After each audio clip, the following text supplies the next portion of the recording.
ready? Spin the bottle. You got a fan What's her for face? life. With dead Laura Spin the Palmer. bottle with dead. Spin the Spin the Palmer. Palmer.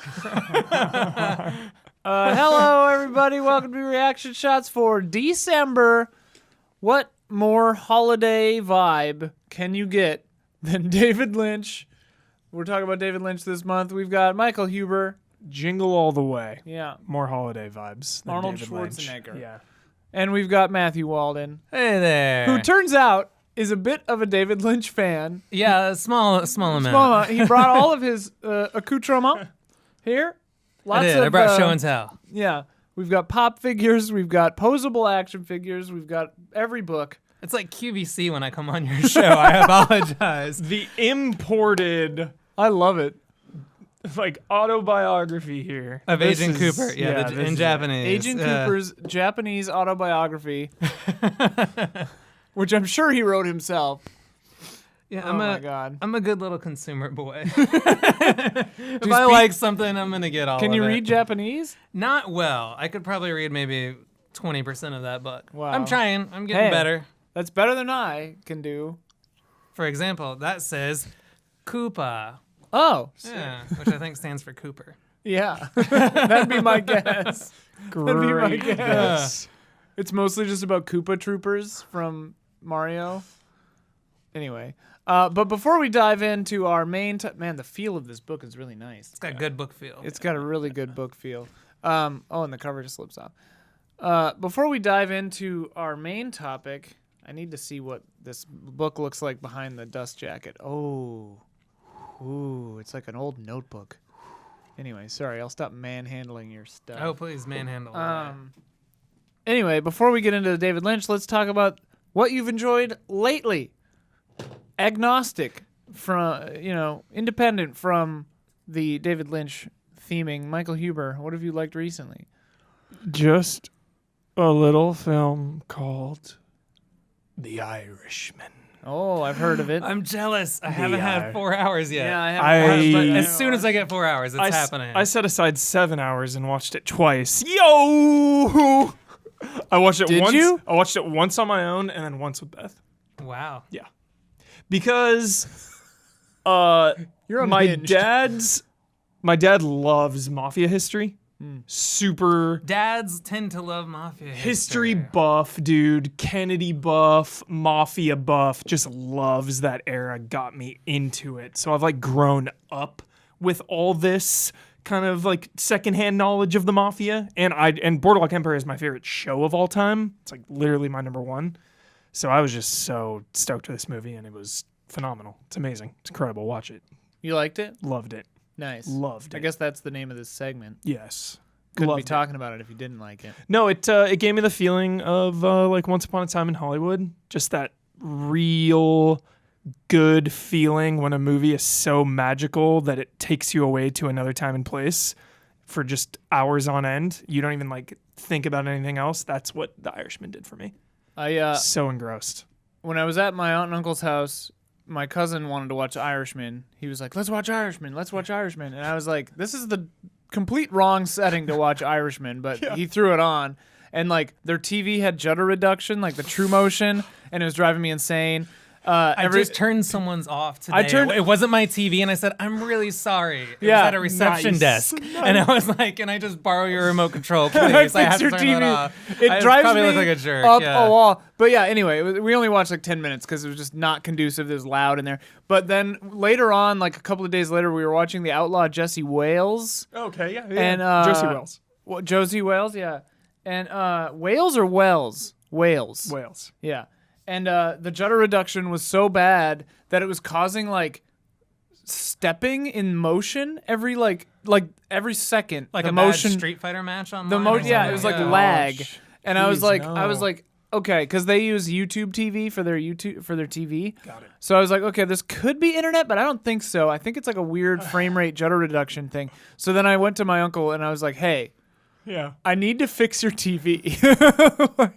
And so we did it, and it made everything so much better. It's almost like a Cronenbergian sickness that's spreading. Like the more people use it, the more it'll be everywhere, and people will just expect it. And People, not well, notice they it, don't even know. and that'll become the default. They don't even know. Like people will start like demanding that things be that way when they're not. Yeah, we oh had my to God. make a stand Do today. new TVs still come with it? They all do, And dude. they're all it's all auto on. turned on immediately It's a out of the travesty. Still box. new TVs? Still? Dude, it's the epidemic is so bad that Tom Cruise yeah, I and the saw it. director of Mission Impossible Fallout put out a video saying, please turn this off. Super good. Filmmakers work hard, and you're destroying our art with terrible garbage. I have some relatives I might need to send that video to. Yes. Yeah. Yeah, if they don't listen to you, they'll listen to Tom Cruise. Yeah. It's so funny. All right, The Irishman. Anything else that you liked recently? That's pretty much it. I don't know if I talked about 21 Bridges last time. I don't know what that is. What is that? I was in the mood for like a B-level rated R action movie, and it's got Chadwick Boseman, Black Panther, and Jack Boseman in his case. I Boseman. think. Yeah, it is Boseman. Chadwick Boseman and Taylor Kitsch, J.K. Simmons, Sienna Miller. You haven't seen trailer for this? J.K. Simmons showed up? Mm-hmm. That's hilarious. It's called 21 Bridges. Rated R cop movie, like violence, dude. Feel the kill in this movie. Very intense. Full disclaimer, though, this is not a spoiler. The entire third act, completely unnecessary, brings the movie down from what could have been a great, great action movie. Oh. So it was definitely worth a watch, but I can't outright recommend it. Definitely when it comes to like digital or HBO Go or Netflix or something, Sure. like check it out. Keep it in your back burner radar. So cool movie, but again, the third act was like completely unnecessary. It tried to be more than what the movie was. So, but cool. That's it. Saw right. that and Irishman. Matthew? My recent watches, I don't know if they've all been likes. Can I Okay. discuss- Yeah, oh, yeah. Maybe I'll I was discuss just some saying, things I liked. You could just talk them. about Yeah. anything you've seen recently.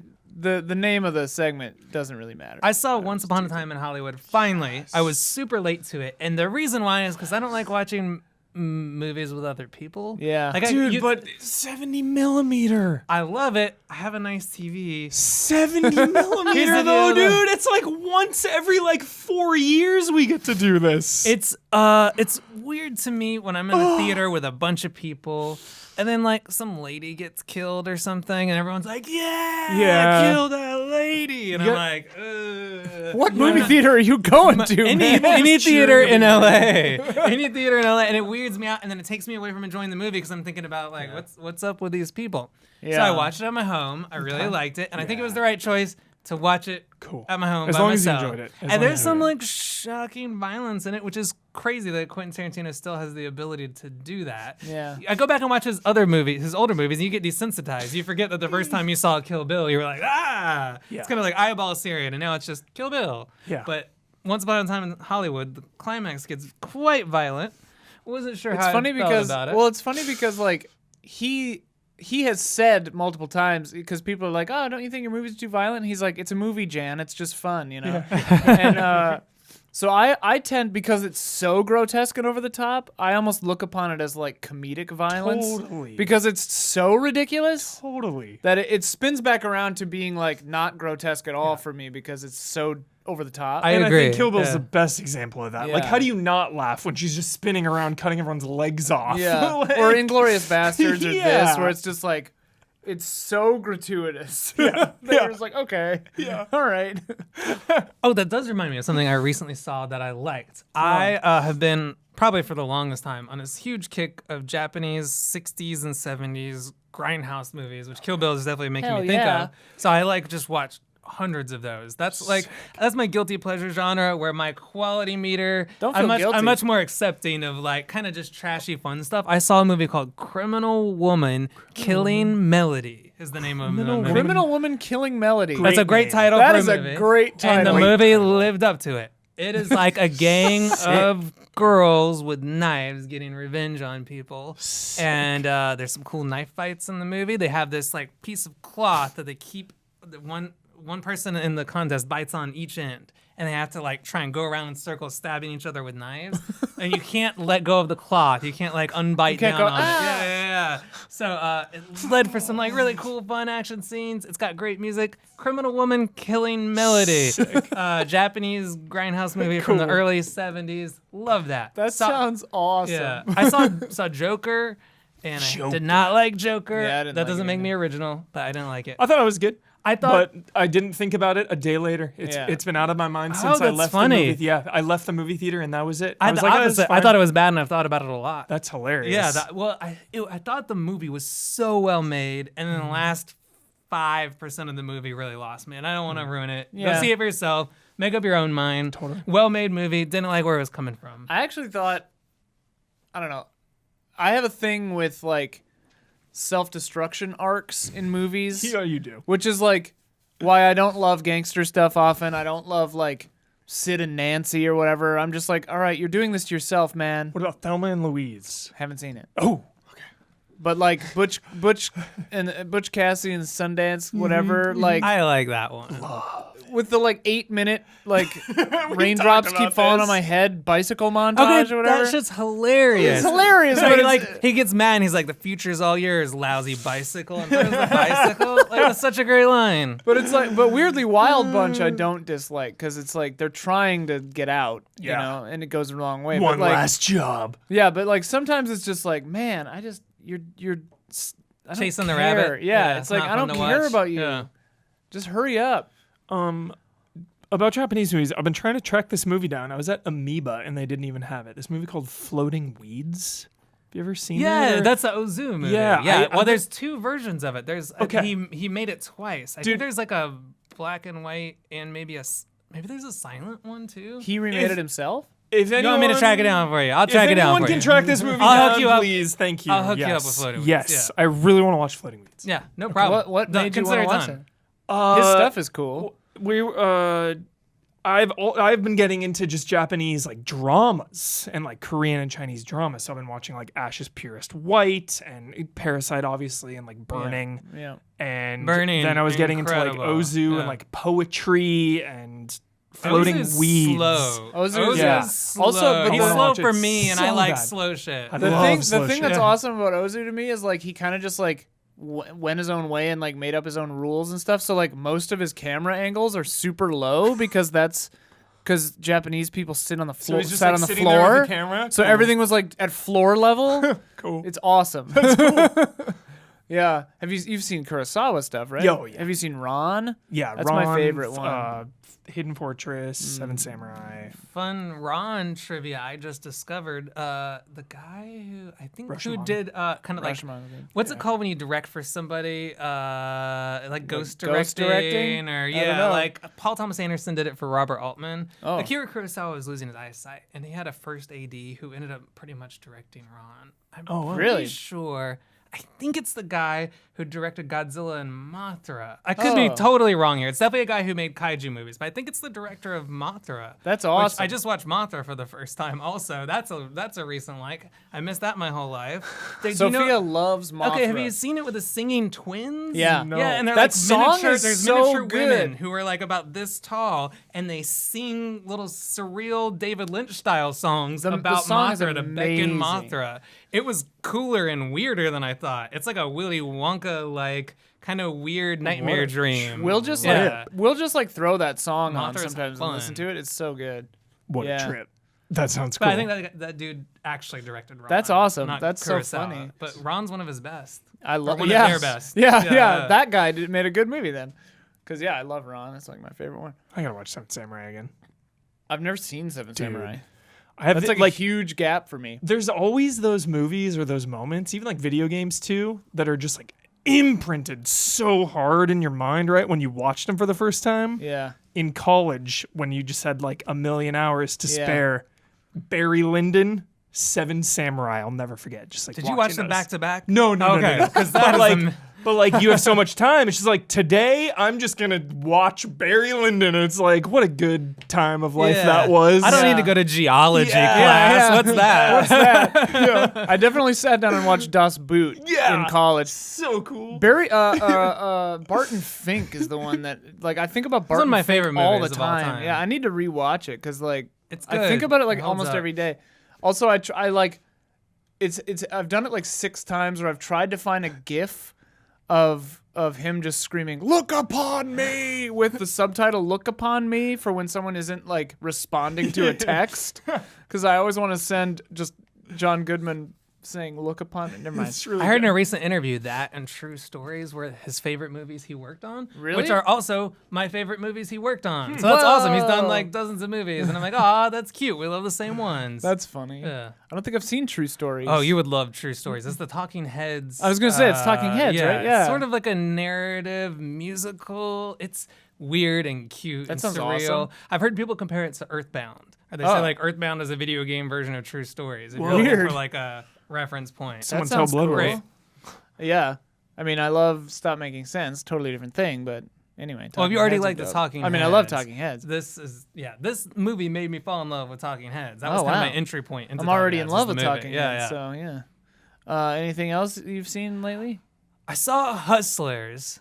Oh, I never saw that. It's Was a it all right? good was cool. it's a good movie. It's more serious than I expected. I was expecting fun good times. I was expecting Magic Mike Right. does an Ocean 8 heist. That's not what this Right. was. You It's know a little what's- more of a downer. You know what always gets me jazzed? What? Julia Stiles. Yeah, dude. That was cool Always she was a in pleasure. That. Yeah, I didn't know she was gonna be in this. Love to see me some Julia Stiles. Love Julia Stiles. Yeah. The acting in Hustlers was probably the best part of it. A lot of people did a That's good job. That's good. Yeah. J-Lo, dude, was so good. Yeah, she was really She had that good. one line that I do not want to spoil, and it was really Don't good. spoil Yeah, it. I'm not gonna spoil it. She's got like one of those like memorable lines, you know? I would check it out, but do it when you're like, I want to watch like a. It's almost like Goodfellas is more the vibe. Oh, of wow, it. okay. Yeah, I mean not that violent, but it's like Yeah. more of a like a serious like things go wrong kind Is of it movie. R or PG-13? Oh yeah, it's R. Oh, okay. It's an R. What have I liked recently? Let me think. Parasite. Parasite was all right. It was a victim of everyone saying it's Too the much best hype. movie of the year. Yeah. So I went You in saw and it I a was few like, weeks too late. yeah. So I was Well, like, it's because so of I the- watched it and I was like, yeah, it's good. It's those damn. It's like Marriage Story now and Irishman. It's like these movies aren't even out, and I they're don't understand so hyped the up. hype for Marriage It's Story. all because of these film festivals, dude. They go to the film festival and then like 2 months straight of every single website and article in person being like, best movie of the decade, best movie of the decade, Yeah. and it's like, dude, just let me like Chill, watch yeah, it cool it. before all this. Parasite's probably my 4th favorite movie of the year. too, It's that's really good. It's hilarious. good. 4th Yeah, favorite. yeah, It's yeah. my See 4th it. favorite. Yeah, don't it's miss time to it. go. It's Don't my miss 4th it. favorite. 4th favorite is good. Yeah, I think by default, because I determined that I only liked 3 movies this year so far, and I guess by default, Parasite being like, okay, makes it 4th. It's my 4th. Knives Out I saw and I actually liked a I gotta lot. see it. I really like Knives Out. I like movies like that. I like Ryan Johnson's like older stuff. That is a movie I demand to see in a movie theater, Ian. Yeah. Because I want to feel the energy of the crowd as we Sure. are all following along on this mystery. Yeah, it. Yeah, I want to hear what you think of it. Have you seen it? I liked yeah. it. It was cute. It's cute. I mean, don't go in expecting. I heard there's like, a Thomas Pynchon reference. Ryan Stevens Yeah, reached out to me because he knows I love Thomas Pynchon stuff. And he was- it's actually one of the funniest lines in the movie. okay, it's I'm gonna see it then. That's really all it takes to get funny. me in. Yeah, I won't tell I you have what it 2 is. Thomas Pynchon tattoos because I'm You a do? giant nerd. Yeah. Who is this I, person? I've never even heard He the wrote name. Author. Gravity's Rainbow Gravity's and Rainbow. Crying of Lot 49. Good, Both of fun which books. I- Oh, he wrote the book that Inherent Vice was based on. Okay. I didn't love Inherent Vice. It was I one didn't of like his that movie either. not such great books. He but wrote just, that. I thought that's it who he was is, yeah. what's his name? Oh no, that's Infinite Jest. Never mind.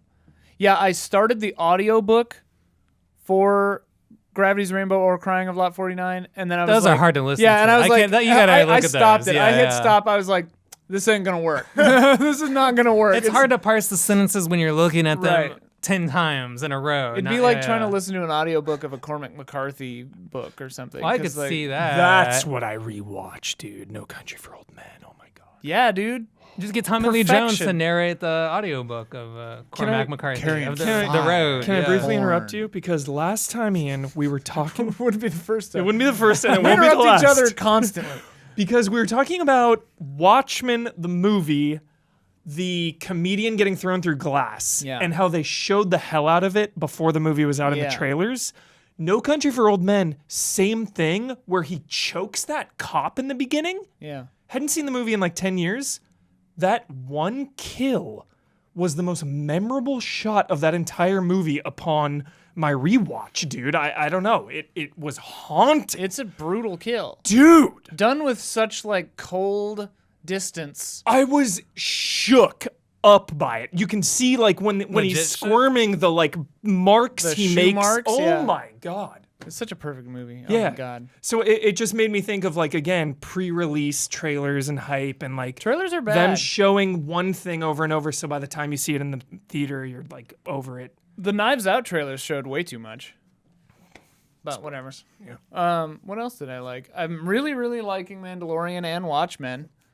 Both are just so good. Oh right yeah, now. so we're rewatching the Star Wars movies. Yeah, we are. Along with Mandalorian and Phantom Menace Is amazing. is I one won't of the hear it. one of the worst No movies way. I love I've it. ever seen. I love I'm it. not trying to jump on a hate Yeah, bandwagon. no, it's fine. It's fine. I get that. I get if it's Star Wars. We all like and dislike. I just But had I a hard time personally- getting through it. I love it. I love that you love it. Yeah. I don't want to take away from your enjoyment. Attack of the Clones is horrendous. That's what people I say can't. I who can't like handle Phantom it. Menace. I can't handle They it. jump to like, okay, Phantom Menace was good, but the second one was horrible. I know. Yeah, the second Yeah. one is horrible, I and feel I it's love like one. they all Spoiler improve as alert. they go along. They're all bad. all Star Wars. I really appreciate. Just the prequels.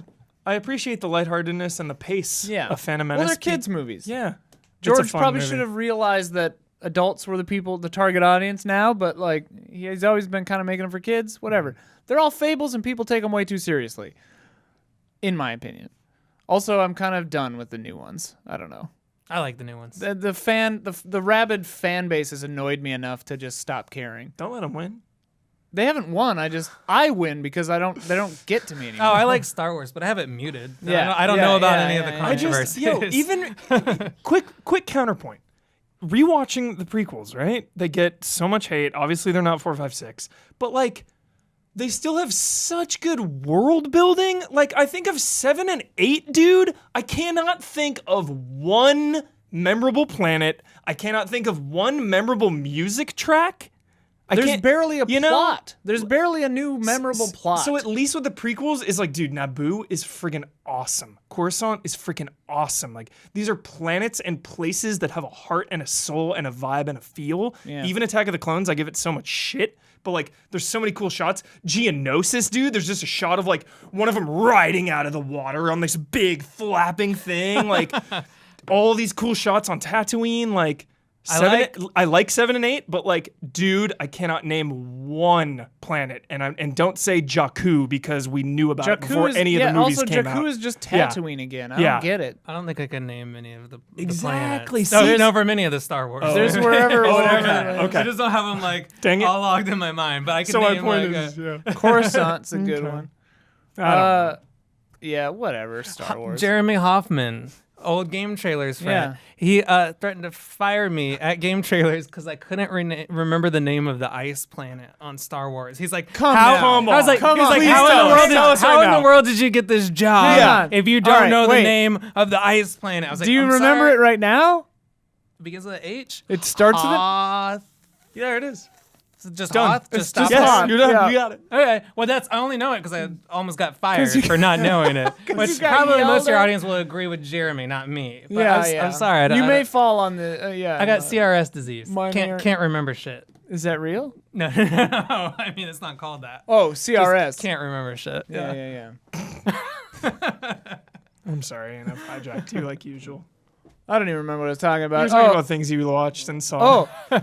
something I did recently that was really funny. My aunt rented like a trailer and put it in the driveway because she likes to go to bed at 7 p.m. or something. So like we would be sequestered out into the gaming wing in the driveway during Thanksgiving, and it came with a media center, which had this trailer was hilarious. I was in Arizona. There was a bunch of boxes of bullets in this trailer, and then 3 DVDs, 2 Baby Genius DVDs. One of them was Visit to San Diego Zoo, and it was awesome. But also, then it was Olympus Has Fallen, which was This so sounds like random. a crime scene. Yeah, This sounds like a someone crime was scene. murdered in this trailer. But we threw on the Baby Genius thing, and it was so good because it's just animals with like Bach, and it's awesome. Anyway, but we discovered by mistake that because it's also a CD player for playing just music throughout the trailer. There's speakers built in, whatever, and it has a random function. So we discovered by mistake that the random function also works on DVDs. So it'll play chapters from the DVD in random order. So we bought a bunch of really crappy $3 DVDs from Best Buy on Black Friday, whatever. And so we watched Terminator Genesis out of order. I've never seen it. So like I saw like scene 3, the end, the middle, like the opening credits, like all out of order, and it was so funny because we kept catching ourselves being like, this doesn't make any sense. Why is he doing that? And then we're like, oh wait, yeah right, we haven't seen the first half of this movie. But then Critters 2 we did with random.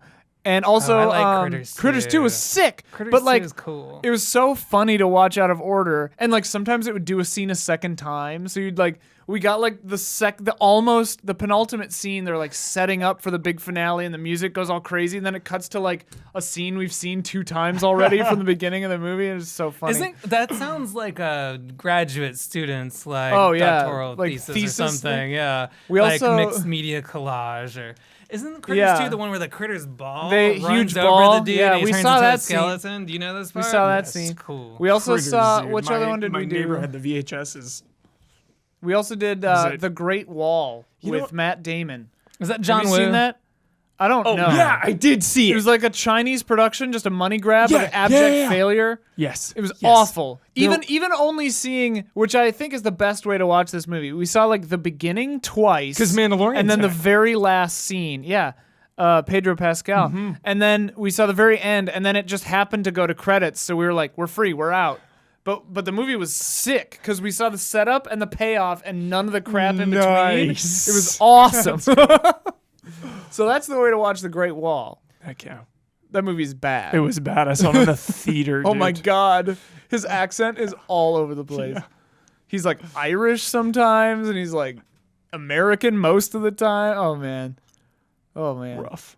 Anyway, did you have something you were going to say? Oh, okay. Did you see Terminator Dark Fate? This is the third one, right? The new third one. One? No, but I really want to, especially Yeah. after you've talked about it before was on the good. show, right? That put it on my radar. So I'm hoping to see it soon. Yeah. It was really funny trying to figure out the time travel rules of Genesis while watching the movie out of order. It felt like we were time travelers as well. Because we pieced together that they were talking about like alternate timelines and stuff, but it was like so weird. That movie was not good. Ugh. Even out of order, it wasn't good. Ugh. All right, Yuck. let's get into David Lynch. Am I saying that right? I think that's right. Yeah. Write in the comments if we've got that wrong. Yeah, but I'm pretty sure let it's me know. David Lynch. I think it's David Lynch. He's a writer, a director, an actor, a musician. That's probably all of it. Probably a painter. He's Probably better a weirdo. Has he ever collaborated with Werner Herzog? I want to see them in the same room. Oh man. Yeah, I don't know. Yeah, I want to see see them that co-op. Yeah. hating each other potentially. They might. Yeah, they'd either be like fast friends or It's instant like oil enemies. and water. Best Yeah. fiends. They'd be best fiends. Well, you mentioned Herzog, though. I saw on the internet the dumbest headline about The Mandalorian. It said, oh, Herzog explains if he was nervous or intimidating getting directed by... Who directed The Mandalorian? A couple people. a Bryce bunch of Dallas diff- bunch of Howard, different Taki people. Waititi. But Jon Favreau. John is like the Favreau. main- Yeah, he was like, I were think you he's only intimidated writing by now. John Favreau? And I was like, Why would Werner Herzog be intimidated by not Everyone not to on knock that John set- Favreau, but Jon like, Favreau's great, but everyone on that set is intimidated of Werner Herzog, not the other way around. Herzog directed Fitzcarraldo, and Yeah. John Favreau does Swingers, and he's Iron awesome. Man, He's awesome. The but Big still, Empty. Still, I'm just saying, like, what a way to phrase it. Yeah. It made me feel old. Anyway, back to David Lynch. Werner Herzog, dude, next level stuff. Have you ever seen The Incident at Loch Ness? No, Have I I've talked heard to you about this one. before? It's a fake documentary. It's a or kind of mockumentary about the making of a documentary by Werner Herzog about the Loch Ness Monster, and Werner Herzog is in it, and it's incredible. Someone in college just showed up with a burned DVD of it. I had never heard of it before. I've never sounds seen next level. anything about it on like anywhere. Like I've never even heard about it coming out. I just watched a pirated DVD of it, and it was amazing. What a movie. Anyway, That's so fun. love me some Werner Herzog. I had bought my dad a Blu-ray box set of all of Werner Herzog's movies. I have that box set. And so now I have that box set, and I need to watch them all, and I haven't had the stamina to watch through all of it. Stroyzek. Because I haven't seen most of his early stuff. Yeah. Bad Lieutenant. Bad Lieutenant. that's I a more Port recent of one. Call, Yeah, New yeah. Orleans. Yeah. The Lizards. Heart of Glass. Jack Reacher? That one's great. Jack Reacher. Jack Reacher is the villain. And Oh. he's basically, I thought you were going to say Herzog he's did that. basically- I was like, Herzog did not do Jack Reacher. What are you talking about? he's just the Mandalorian villain. He sits in a room and he's like, Oh, he's the right. Yeah, he's in like a trailer. He's like a construction site construction gangster. Yeah, I was like, what's going on? I love it when Werner Herzog just shows up and stuff. know, dude. Anyway, David Lynch. I asked people who what their favorite Lynch project was, and they had answers. You want to hear them? I have a quick question. How many features does Lynch have? Like 5? Let me tell It's you. probably like 8, right? Okay. Let's count on your fingers Let's as count I read them. Yeah, let's count. Eraserhead, The Yeah. Elephant Man, Dune, Blue Velvet, Wild at Heart. Twin Peaks is a show, but Twin Peaks Fire Walk with Me is a movie, so that counts. Lost Highway, The Straight Story, Mulholland Drive, Inland Empire, and I'd say then we got about 10. yeah, and then Twin Peaks: The Return. He conceptualized as an 18-hour movie, but it was a show. Got it. But apparently, I saw a thing online where someone actually did it and watched it all as one In big one movie, go? and he said it was way better, Whoa. like that. And I actually could see how that would make That's sense. the creator's intent. One sitting. One sitting, 18 hours. Challenge accepted. Yeah, dude. Have Yes. you seen it? Have No. you ever watched Twin Peaks? My familiarity with Twin Peaks is college days, not all in a row, because my roommate was watching it at the time. So I would like come in and out, and then like be like studying during some. So I have not. Basically, my personal answer is no, because Yeah. I have not done Yeah. it properly. Twin Peaks, I love it to pieces. It's so funny because like I like S. Morgenstern it for myself, where like I give myself just the good bits. Like I had rewatched it. I mean, like a decade ago, I was rewatching it, and like I forgot how like slow and weird the middle of season 2 gets. But then like the end of season 2 is End some of of my season 2 favorite is great. stuff. Yeah, me too. So it's like The beginning and end of season 2 yeah, are the first excellent. 6 Yeah. and like the last 3 of season 2 are fire. Walk with me, and then the middle chunk is like, oh boy, she's like a bedpost now. Like what's going on? But yeah. Anyway, remember Josie Packard turns into a. I bedpost. like that part. My wife I do hates too. that part. I like that. I it's like just it all. uh, That show's hilarious. Like, oh man, whatever. This character disappears and gets reincarnated as a bedpost, essentially. And like or- Freaky. that dude. storyline never resolves They to my kinda, memory. I thought in season 3 they were gonna bring it back. There's like a But weird they little didn't. hum, and they're like, I was like, oh, is that gonna be? Or was she meant to be that like eyeless lady? I don't think so. Yeah. Man, the beginning of season 3 is like Yeah. top notch stuff. Oh, it's not a lighthouse. It was good. Oh yeah, I love The Lighthouse. That was good. that was number 2 of the 3 movies I liked this year. Cosmic horror on the mind. Yeah. I wanted it to go a little harder in the paint, but whatever. I loved it. Why'd you spill your beans? Have you seen The Lighthouse? I really want to. Dude, see The Lighthouse, The dude. trailer didn't get me, but I love The Witch. If you so love I The will Witch, you probably know like enough. This one. You I wanna love- see it, You love yeah. it. A You, short- you love it. A short film played before it by Jonathan haven't watched Glazer called The Fall. Do you know Jonathan Glazer, Under the Skin? Yes. I love Under, Under the Skin is cool. He did a short film called The Fall, and I highly recommend that need everyone to And they're watches just like it. attached to each other. You go see Lighthouse and you get that as He a bonus. did. I didn't. did, he did, and it is. Mine didn't have it. Weird. Do not look into it at all until after you've watched it. Cool. That goes for you too. The Fall short film. Not Jonathan the Tarsem Glazer film. No, Not which is also fun. there's an official website. It's Great visuals. the Fall short film. Just Google it. Google Watch it. it. But don't read on it Don't. first. Yeah, but read after. No Because, think pieces. Yeah. Well, that was with He Under did the an interview Skin. about it. With Under the Skin, it was interesting because like I learned a bunch of stuff about how they shot it after I watched it, which made me appreciate the movie way more. Yes. Yeah. Anywho, Sorry. so like 9 feature films, Cool. 8 or 9 or 10. Cool. Anywho, favorite project by David Lynch. Tyler Travis said, I could talk for days about Lynch, but the one thing I can say is that you need to watch The Straight Story to see how versatile he can be. Also, Lost Highway. That would be a double feature. Those I two have not- together. Straight Story is one of I haven't seen like 2 or 3 of his, and Straight Story is one of the ones I haven't seen. I've seen all of Twin Peaks. Which ones haven't I seen? I've seen all of Twin Peaks. I haven't seen Elephant Man, Dune, Elephant or Man, Straight that's another Story. one that's really hard to track down. I always tried to track that down with Anthony Hopkins. Couldn't do it. Maybe It's got times have John- changed. John Hurt. John Hurt is Elephant Man, Yeah. right? Yeah. It wasn't? Oh, yeah. Hopkins is like his doctor. Have you seen? There's a, I think it's Limitless guy, Bradley Cooper. I think it's Bradley Cooper and Jimmy Fallon. Maybe there's like a 10-minute outtake from the Jimmy Fallon show where they're trying. He was in a Cooper was in a play about the Elephant Man. John, Merrick, and they're trying. He's trying to talk about this serious, really debilitating, problem that this guy had, but they can't stop laughing. Is it just about something unrelated? They're laughing about Yeah. something completely unrelated. Like they got the giggles, but it's like the funniest clip one of the funniest clips from a talk show I've ever seen, because it's just like they can't stop, and like the subject they're trying to talk about is so serious. Anyway, whatever. Rue Mendez says, as a body of work, I've got to say Twin Peaks, he's never been as expressive as he was in season 3 and a movie. I think Twin Peaks season 3 is the only show the I reboot? like that's The return, yeah. Okay. the only show I like that's come back. Yeah. I think it's maybe the only one that's done it well and not been kind of like goofy and off.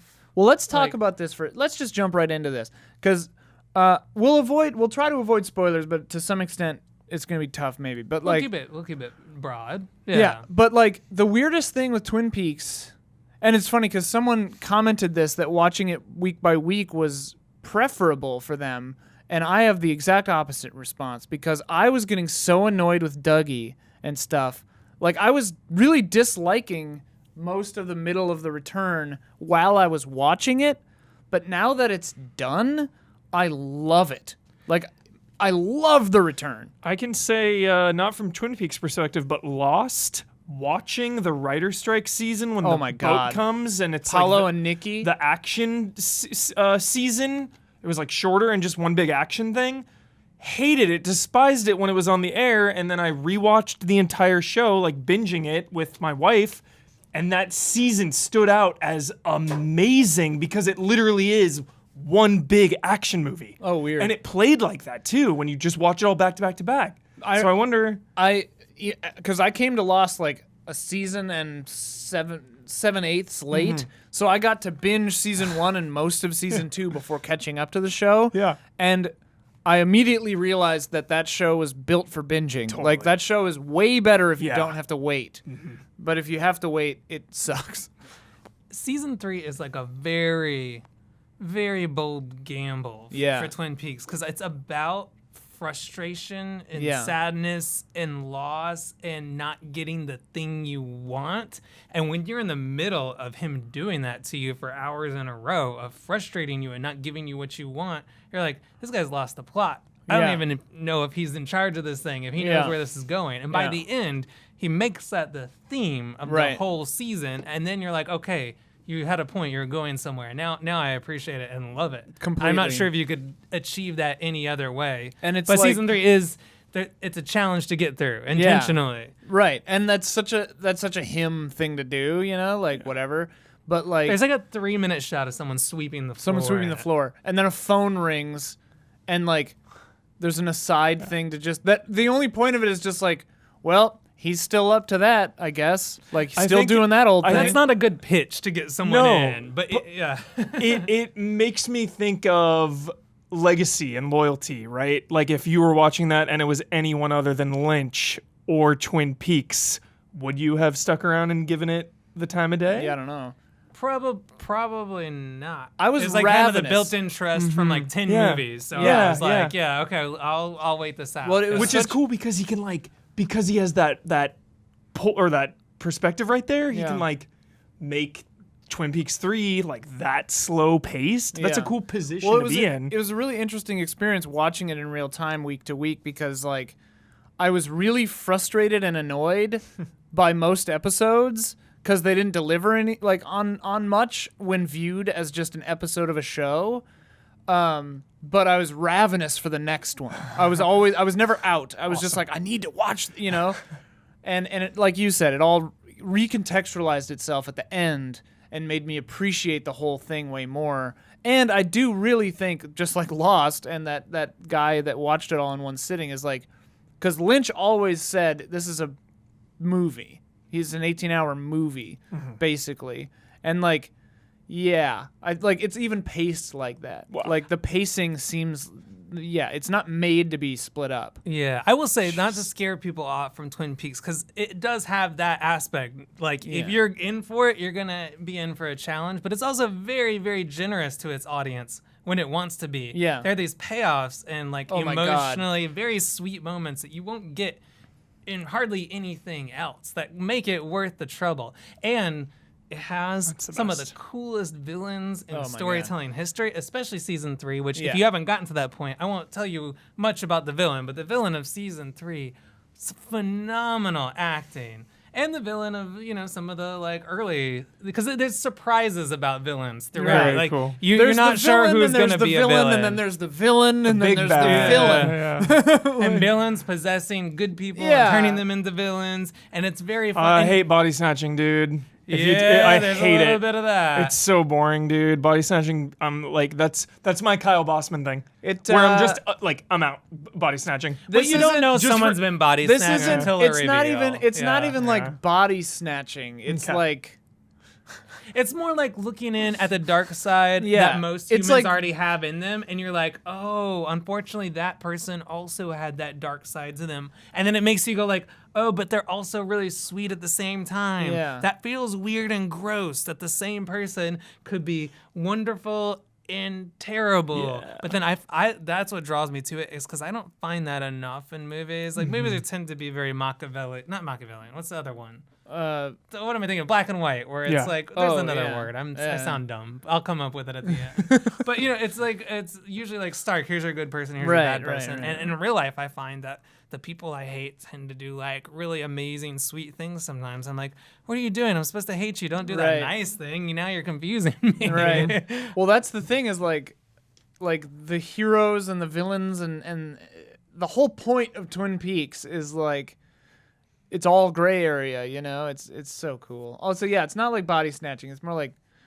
body duplication or triplication or I don't even I want know. like hard no body snatching, but I always am like anytime that plot line, I'm watching The Magicians. There was like a part where like, oh, body snatched, and I'm Yeah. just like, no, like don't do this plot line. Lost does it too, don't they? Like a little, Oh, there's yeah, like the evil smoke Saeed monster, or yeah, whatever. yeah.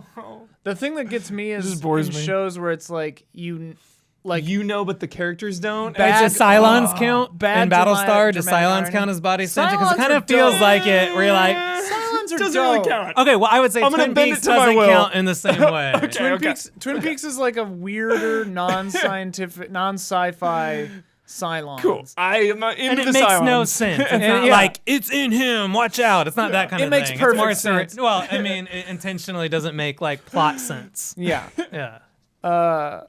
Oh my God, Twin Peaks. This could just be a Twin Peaks, but I mean, there are Twin Peaks podcasts. I was on. Oh, one I have a one time. map. Yeah. Of Oh, Twin why? Peaks. I went to. I meant to say wow. I said I went why. to like up where accidentally. this was filmed, up in Snoqualmie, because I'm a huge nerd. I went like maybe like 5 or 6 years ago, and this is the map of all the different locations of the movie you can go to. It's pretty cool if you want to check it out, Whoa. or the show also. But like you can go to the diner, the Double R Diner. You can go to the sheriff's station. You can go to like. Oh, there's like Big Ed's gas farm. It's really fun. They handed that out at the Double R Diner. I'm sure Oh my it's been God. remade now because of That's so season good. 3. There's a relevant comment I could pepper in here. Colt Smith says that their favorite Lynch project is Twin Peaks for sure. The show is absolute magic. It has darkness, twisted themes, zany silliness that comes off scary as hell, confusion, and a good mystery and superb direction at the center of all that. And that isn't even getting into how fantastic the acting is on the whole. Not to mention that I am from Snoqualmie, cool. near Seattle, where the bulk of the show was filmed, so it feels like a weird Silent Hill version of my home. Okay, Colt Smith, I want to come party with you next time I'm in Seattle. Get in touch, Colt. I want to party in your Twin Peaks home. Because that's the perfect description, too, is like it's a weird Silent Hill version. Yeah. Because I grew up in a really small town in the Midwest that has like sort of Twin Peaks vibes. And like, yeah, it felt like watching, as a kid, like it felt like watching a Silent Hill version of my hometown. God, I love that show. I'm sure once you get around to properly watching it, you will be in. need to. You will And I be mean, in. like, Knowing what I know about you, You would really like it, but also like you will really not like the stuff that pretty much everyone else doesn't really like. Like some plot lines are just kind of whatever. Like James is kind of annoying, whatever. But like James has always been cool. but like yeah, it's a weird zany funny Is Deadly show. Premonition the best Twin Peaks game ever, Ian? Yeah. Nice. Have you played Deadly Premonition? I'm playing through it for the first time ever right now. I have. I'm playing through it and I'm really loving it. I'm playing it piecemeal because I can only play it on streams with Don. I caught some of the stream one afternoon. Oh, funny. Yeah, I was like, let me check in on them. Yeah. It's a singular title because like the last stream we did, we played for like 2.5 hours, achieved nothing, and had a blast. Like we bought a car and that was all that happened really. We just like drove around being confused. Anyway, Twin Peaks is amazing. Oops, why did that just happen? Zach Wojnar, I think. I remember they told me the Americanized version is Wojnar, but the old version is Wojnar, I think. Got it. Is that Polish? Sounds Polish. I think so. Yeah. Or, yeah. Blue Velvet is their favorite. It maybe is the most mainstream of his works. That's crazy to say. Dude, But is it? Drive, If that's the Mulholland most Drive, mainstream, Mulholland yeah. Drive, Mulholland Drive achieved mainstream status, but Yeah. it's still very weird. Yeah. Blue Velvet is a little more Blue direct. Velvet is out there. It's out there, but out like there. as far as plot goes, it's pretty straight. I've seen Blue Velvet. Did you? and What's your take on Blue Mulholland. Velvet? I don't remember anything about it. He It's put been his so disease long. in me. Yeah. Baby wants to fuck. Like Remember that? I remember the memes and like and I just remember like Heineken. sex. Fuck that shit. We drink Pabst Blue Ribbon. I remember Mulholland Drive, like this weird conversation. There are Don't watch dreamlike it. movies. So Yeah, they're hard they're to pin dreams. down. And They're my mercurial. problem is too when I watch them, it's like I'm gonna start Mulholland Drive at 1 a.m. Like Right. bad idea, Yeah, dude. yeah. I've learned the Little hard late. way. Yeah, it's college. A little late dude. in the night for that sort of thing. Yep. Mulholland Drive, I think I remember Mulholland Drive was number 1 on the AFI's top 100 films of all time, if I'm not mistaken, or AV Club, or maybe both. Not AFI. I thought it was. No way. Yeah, Mulholland Drive Not is number one kind of on like anything. grown into really great critical reception. Yeah, Surprisingly. I was shocked. I'm looking it up right now. That's a good movie. I remember, but I don't remember anything about it. Do you have that? You remember liking a movie, but you cannot place it? Most movies Yeah. that I see. Yeah. I have a terrible memory. Yeah. Yeah. Yeah. I can't remember the Star Wars planet names. I love the Star Wars movies. Okay, Everything well- in my life is a blur. But I generally remember feelings. Yes. I remember feelings and I remember imagery feeling, more than yes. plot. Yeah, not Even AFI. while I'm watching a movie, I'm like, what happened 20 minutes ago? Not AFI. I didn't even make the list. I don't know what list I was thinking of, but it shocked me that it was number 1. Whatever. Maybe Sight and Sound? Who knows? Jordan Elder went into Twin Peaks knowing nothing, came out knowing less.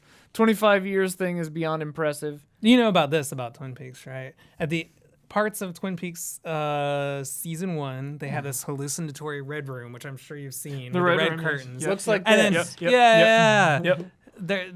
Like Laura Palmer says, "Oh, I'll see you in 25 years," and then like they pick back up 25 years later in real life and in the show 25 years later. I Very love The like return. planting the flag on the moon, saying Yeah. we're gonna do this, And it It's like almost didn't impossible happen, feat. and it was like David Lynch like held Showtime hostage for more money. It's like Oh, I do bonkers. remember that. I remember that. Yeah, one. but like Yeah. part of this is just a Twin Peaks podcast now, whatever. Yeah. But like, I won't say what it is, but my favorite moment of the return and the most emotionally payoffy moment felt all that much sweeter because like it felt like it had actually been like a 25-year, you Yeah. know, and like you know what I'm talking about, right? Yeah, and like. Oh my God! It was That, like, glorious. It's like that unattainable. But then they like, take it away from you. It gives you that feeling, and it's like, no, you can't have that. that one they don't. That one stays good. Oh, okay. In real life, it got sad You later can't- because you can't- one of the actors died. But You can't force that, and that's why I love Avengers Endgame is because you can't force these decade-long real-time commitments. You know, so like. It's really cool that something like that can come back and like. It's like I haven't seen any of them, but it's like the 7-Up series, which I imagine is just incredible.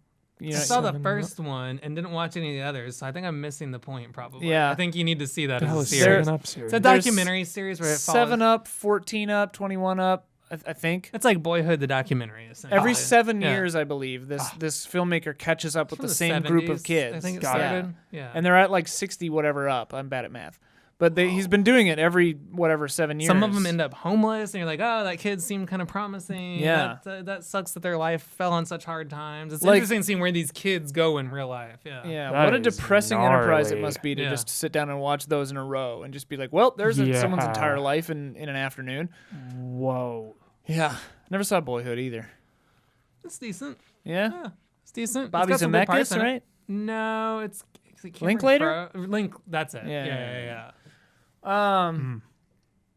Carl Williams' favorite. We're like 4 notes in. We're never gonna get. Carl Williams' favorite Lynch project is The Elephant Man. Compared to Lynch's other products, this is pretty straightforward. Primarily because of the subject matter, a man with abnormal body deformity that tries to gain acceptance of others in spite of how he looks, even when he's mistreated and abused by others who think very little of him. And the line of "I am not an animal, I am a human being" is very powerful. A very emotional movie that was put into the right hands with Lynch. Yeah, I feel bad for not having seen that one. None of us tried have to. seen that. Really? None of us Tried have seen to. Elephant Man. Damn yeah. it. I've been Give me these afraid. damn movies. It I seems feel like too I sad. need to see it because it might unlock something about Lynch's movies. Because Lynch has a tendency to include people with disabilities Yeah. who look different from other people, and I can't quite tell. He does it more than other people's movies. It's almost like the Todd Jodorowsky, Browning movie yeah. Freaks, and I can't tell if I don't know how he's using it thematically quite. And I think the Elephant Man might help put that in context. Yeah. Like, obviously, there are amazing actors with disabilities who maybe look differently than your average actor. And I think it's great to put them in movies. But sometimes David Lynch is like, look at this creepy person. Right, and I'm like, I'm not right. sure if that's the best way to do it. But I'm sure Elephant Man will give a great grounding on where he's coming from. Because it is a true story. Yeah. It was, yeah. Well, it's like Jodorowsky like loves amputees for whatever reason, and like they're in all of his movies.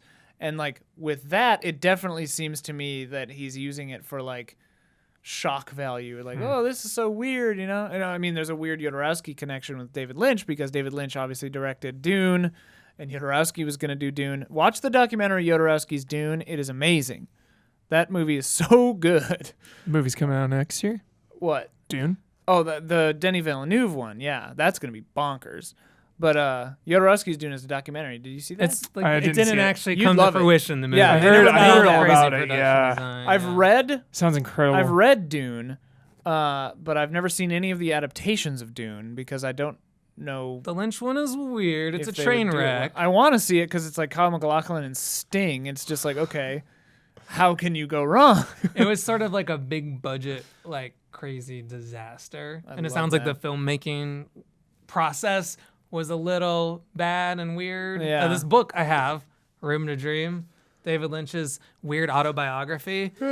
He does like a mix of someone writes one chapter about his life, like a journalist, and then he writes a response. A Oh, chapter funny. response that like, here's my take on that. It's very interesting. That's It's one kind of the an best awesome idea. It's one of the best biographies I've ever read. It made me like Lynch more as an artist, maybe less as a human. Okay. It Well, seems like he's- he sacrificed his whole life and all his relationships to his weird art lifestyle. Yeah. Wow. And then like maybe his family life suffered, or maybe he wasn't like the nicest person, but he wasn't like a bad person. Yeah. But just Well, like what it's I've- a complex human being. What Yeah. I've heard, I can't remember where this quote was from, but some of the women that he was married to or with, they all kind of said like, you realize that you come second. Like art is the only thing he really cares about, and everything else is second.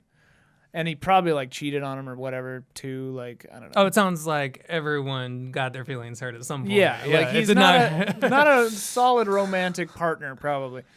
But he's also just so bizarre. I met him one time. Tell me about it. What kind of energy did you feel? Really good. Avuncular, right? He was like, he's yeah. kind of like a. Or He grandpa. seemed like a cool Like, grandpa. Yeah, he seemed like somebody's cool grandpa that you wanted to hang out with. It was at I met him at some people of film school, and I went to this transcendental meditation like retreat in Iowa really into or that something. He stuff. loves it. Yeah.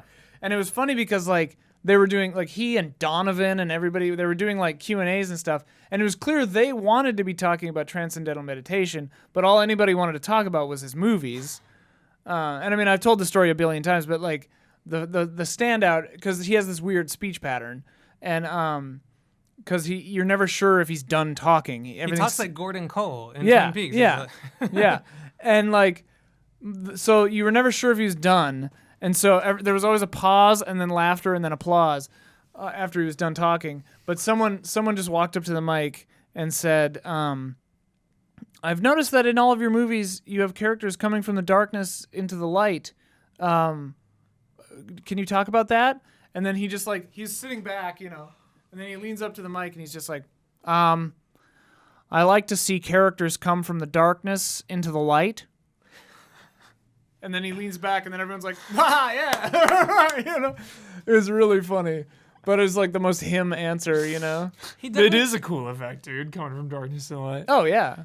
He's clearly a genius in an artistic way, but Yeah. there's something about him that seems like just completely lost in that world. Like there was controversy about like he said some dumb stuff about Trump. Like I'm willing to forgive Trump if he's got a good heart or something. Oh, like yeah, that. he said Something he said weird something like like that. it'll shake things up or what? Yeah, whatever. And he believes 9/11 conspiracy theories way before everyone in the country believed conspiracy theories. Yeah. He was early, and I just he seems like kind of off in his own universe of his own head. I don't. Yeah. This is a weird. Like I feel like he doesn't exist in this reality. He's To his own, like kinda. but like I mean that's his own fault. Like because he's made the choice to exist almost primarily inside his mind, I think, but like there's a really fun on the making of Twin Peaks.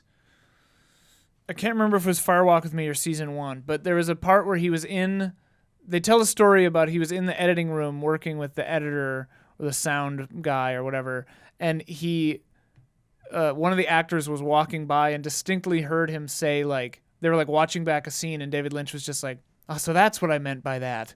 He was just like totally free to discover things later. He just so awesome. He goes by impulse from what I can tell a lot of the time, which is kind of nuts. It's a bold way to do stuff and it's really cool. Wow. I actually have a question for you because you've read I've read all this nonsense, every piece of thing I can read. And you've read this though, which is Twin Peaks the novel. There's also the missing, what is it called? The final Dossier. Dossier. Final dossier. So wait, it There's goes one other Twin one, Peaks though. 1, 2, then Fire Walk with Me, then The Return.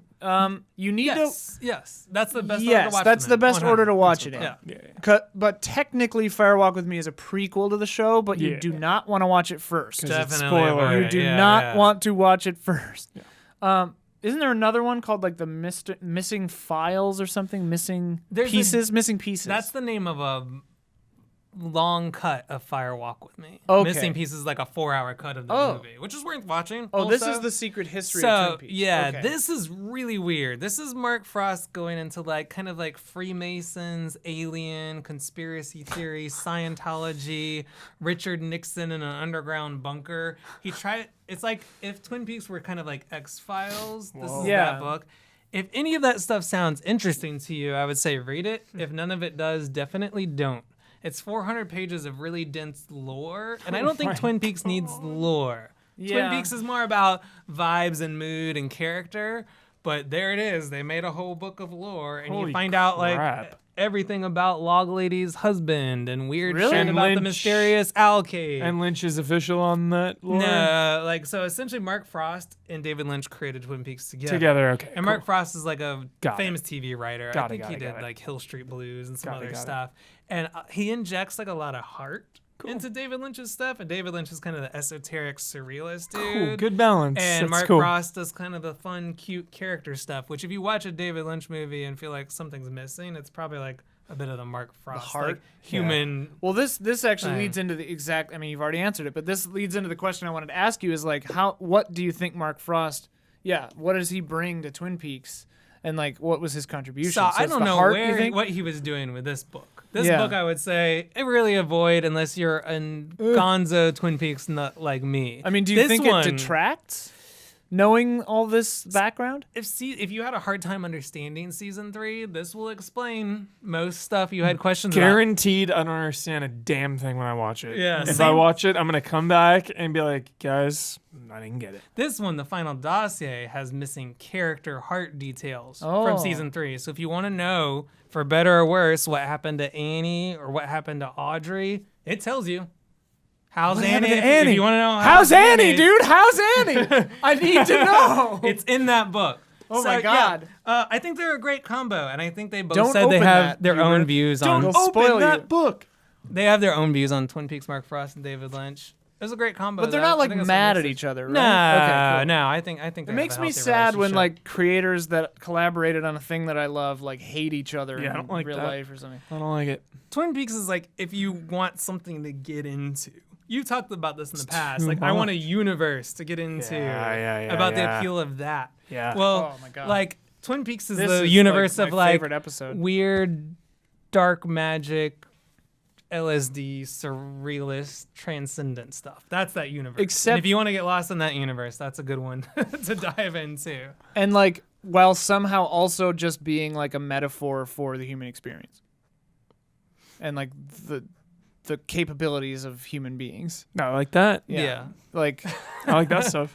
yeah. I will say though, like I will tell you the reason too that it's taken me so long is because I don't like when confusing shit is confusing in a very specific way. Like confusing ambiguous, which is like Twin Peaks, well, that's all of David where it's Lynch. like, hey, Yeah. Well, it's here's to this me- nothing. What does it mean? Here's nothing, and it's like I don't know what the hell. Here's the thing though. Like I hear you. Yeah, I respond with that's an incorrect mentality to go into a Twin Peaks or David Lynch on the whole with, I think. Like it isn't specifically, I think, about like what does every little piece of minutia mean? It's about like, okay, what is like the feeling and the metaphor and like that's how I watch movies Right, anyway. like, It's yeah. give me just the vibes and the feelings. yeah, it's Cool. like he's not singularly, but like he's one of the best.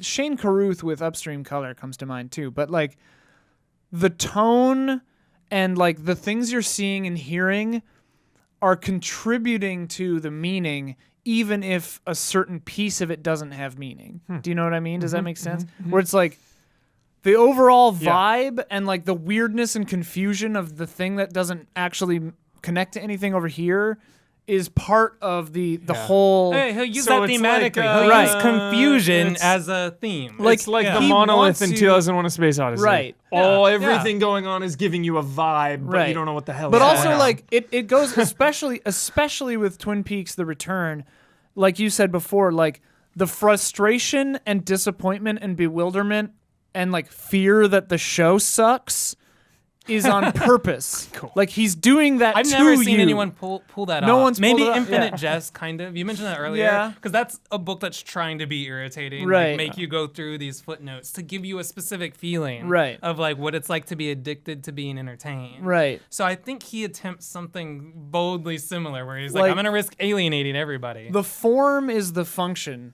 especially with Twin Peaks: The Return, because you have to take Twin Peaks season 2 with a tiny grain of salt because ABC wanted more episodes. Ooh. And I don't think they did. Yeah, they were ready to wrap up the story. And ABC also pushed them to reveal the killer, which David Lynch and Mark Frost I don't think ever really intended to sort of do, at least not with so much specificity, you know. So it's like there's a little bit of studio meddling in season 2, but also season 1 there's a meta thing about studio meddling because they didn't know if the show was going to be picked up. This isn't a spoiler, really, but they didn't know if the show was going to be picked up again. And season 1 is only like 6 episodes, right?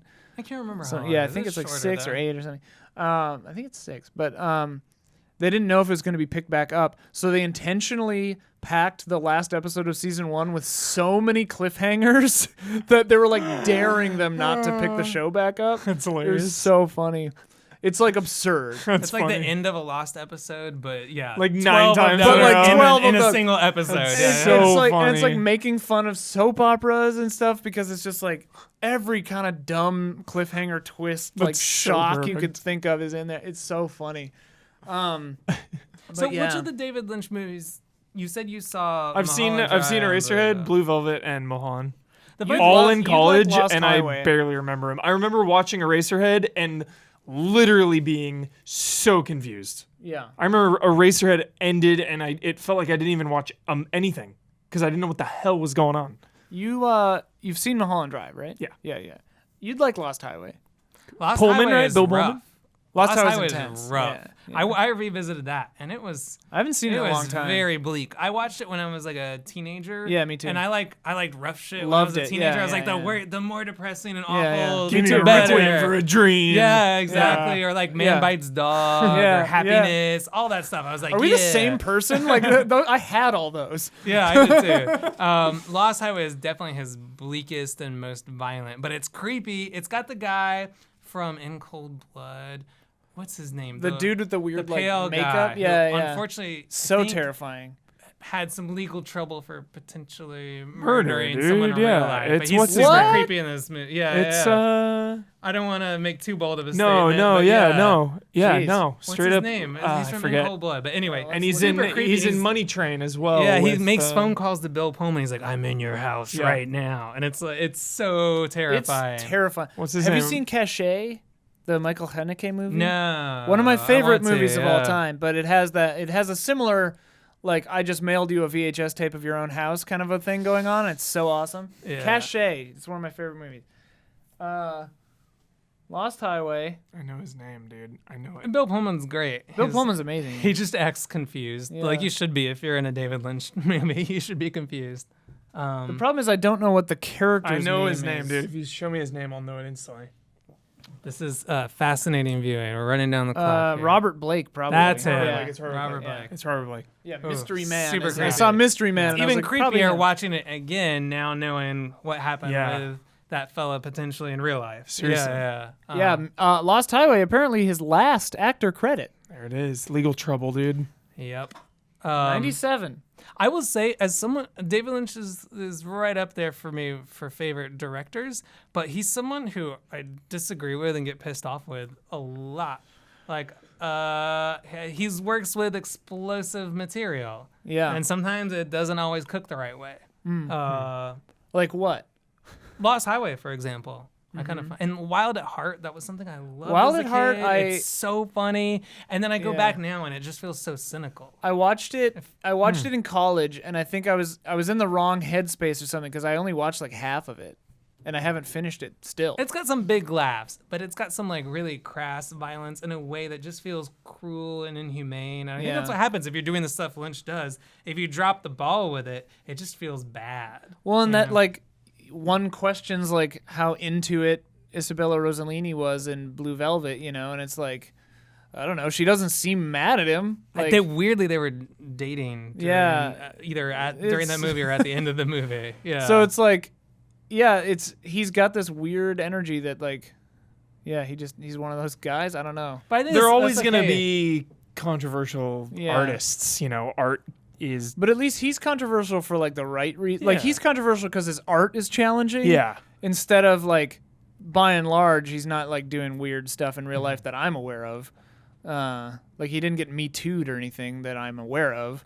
I will say, in some of these books, like interviews with a cast, there are some stuff that make me think twice about David Lynch. Really? But I think that's okay to have criticisms Yeah. of the artists you admire. It's That what doesn't take away people- from the art. exactly. Like, I have Yeah. a Twin Peaks tattoo. People- so Right. obviously, I love David Lynch. Shit, Yeah. but I think like people are like very much like it's got to be this way or that way, or don't criticize. People give James Cameron shit, and it's just because he is a very intense director on set. Yeah. Like you hear all these stories of the actors being like intimidated and scared because he's no nonsense, dude. It's like a pitcher in a baseball team, man. Like on the day the pitcher is pitching, like you're all business. Yeah. So it's I mean, like- it's like the same with Friedkin or Kubrick. Yeah. Like, they're all psychos. Dude. Yeah. These guys are all have you heard insane. stories about crazy. stuff that happened during The Shining? Oh, yeah. like terrifying. Crazy Yeah. actress. Yeah, Inhumane behavior. But like, I'm not Damn sure. If that's, good I'm not movie. sure if that's what it takes. I don't I think think there's so. like this I don't myth think of so. like you got to be like that in order to create I the think- art. I don't think I don't you think so, can, yeah. but I think it's a case where you can kind of look at like your artistic heroes and be like, maybe some of the shit they But did's everyone- not so cool. Yeah. and that's all right. Things are mixed. you It's know? Everyone like- has their own process. well, true, but like, I think it's with some of these guys, it's like they have like a dictatorial sort of approach when it's like, yeah, but take that 60% of the way and then just trust your actors to like do their damn job too. Like you don't actually have to like almost break Yeah. her neck in pulling her with a rope in Yeah. The Exorcist. You can Oh, actually just gosh, have yeah, her, yeah, act hurt. yeah.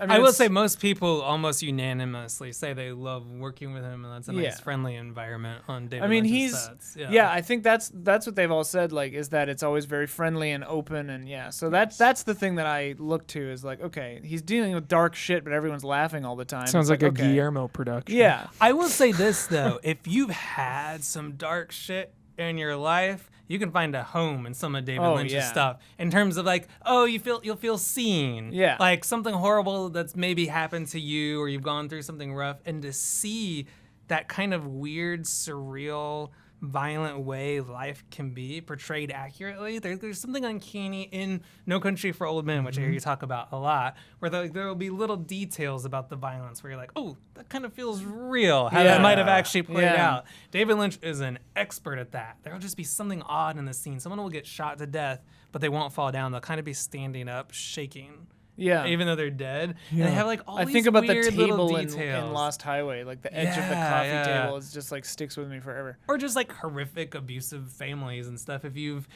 got anything in your life that's similar to that, to see it portrayed in a movie with like depth and nuance and like ways that feel accurate rather than Well, schmaltzy is kind of it's a good experience. It can be. Yeah. Again, kind of back to his surrealist take too, is like his biggest strength for me is I think like what we were talking about with The Return is like pairing strange, otherworldly, uncertain imagery and soundscapes with emotions. To me, like this is why I'm such a fan of David Lynch and film in general is like unlike any other art form that I'm aware of, like the combination of all these disciplines can be they combine to make something greater than you could just do with like a simple dialogue scene or whatever, or like like that's why everyone's like freaking out about A Marriage Story, but I'm like not excited about it because it's like I mean I don't know, maybe it is super like cool, but if it is just like a straight ahead family drama, like that's only gonna take it so far for me, whereas like if David Lynch were directing that, there would be like weird ass like surreal stuff that elevates it in my mind. Like I'm having difficulty articulating what I mean, but I don't know if you know what I mean already, but like I'm not following you 100% this time. okay, so to me it's like the combination of the surrealist stuff enhances the emotional impact of the normal mundane human experience stuff. And it's like because that uncertainty his films feel like you're a participant along with the characters because he's doing to you what the characters are experiencing also. Got it. And that takes guts, I think, like And skill. and skill to confuse and bewilder and irritate your audience alongside the characters. It makes you an active participant, and to me, that's what good art and film is all about, right? Is like you are in it too, and I think that that's something that's sadly lacking in a lot of stuff. For me, I'm just about characters. Yeah, First priority. Because then if I'm invested Yeah. in the characters, then I'm invested in everything. And it's just a bonus for me when a filmmaker is elevating everything along with the characters being amazing and me being invested in them. Yeah. Like a Guillermo movie where I'm like so into the characters, but I'm also so into the art and the world and the story. Like I love, I mean, obviously characters always come first. I love it when there's like a conceptual nightmare on top of it too. I mean, a really good example actually, I love Denis Villeneuve is Arrival does really cool with this because it's like it's such a good movie. Yes. But it's like if you look at it and boil it down, it's a kind of straight ahead scientific method movie. They're just applying the scientific method, learning something new, and it's awesome. But like the movie has this ethereal vibe and like the timey-wimey stuff. Like it's so good. And see, to me, that elevates the feeling of the movie too. Totally. You know? Ugh. Because Also, that Enemy, and like- because that feeling of like aliens and other like so intense, it makes the human emotions, like the small moments, feel even just more powerful. I will say, having tried my hand at making TV shows and documentary films, like sometimes it's almost impossible to execute a regular tone that you want for a scene. You just want the scene to work. You want the audience to know this person doesn't like this person or this person likes this person. And sometimes just trying to control a room and actors and cameras and sound and then in the edit to give that feeling, it's really hard to do. It's hard to get a normal ass scene done correctly. So when you have people like Villeneuve or Lynch who have tones that are almost specifically only belong to them. Yeah, and they're Fincher's not a good example. just like executing the mechanics of how the scene should be so it's a watchable piece of entertainment. They're creating their own particular tone. That to me is like almost an inhuman feat to do. It's incredible. It's truly, I mean, it's art, you know? Kubrick. Yeah. Obviously. It's like when the form is the function because you're so when you're so honed at your craft that you can execute on the mundane, just getting it out the door stuff, and then iterate on top of that and add like abstraction. Oh man, do you ever get deja vu watching David Lynch stuff?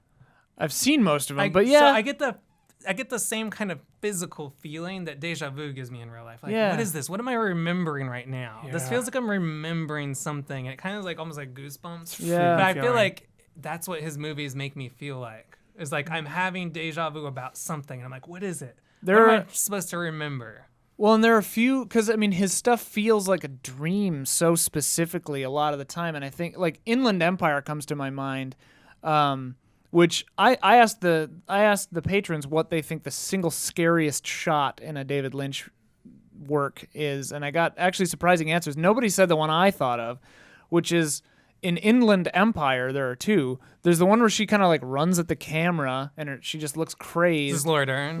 Yeah. But then there's one where they're like, she's in a hallway and then the camera just cuts and there's just like a big face suddenly and it's all like crazy and clowned out or whatever. I jumped so hard. It's terrifying. That movie is so lo-fi and bizarre. You've seen it, right?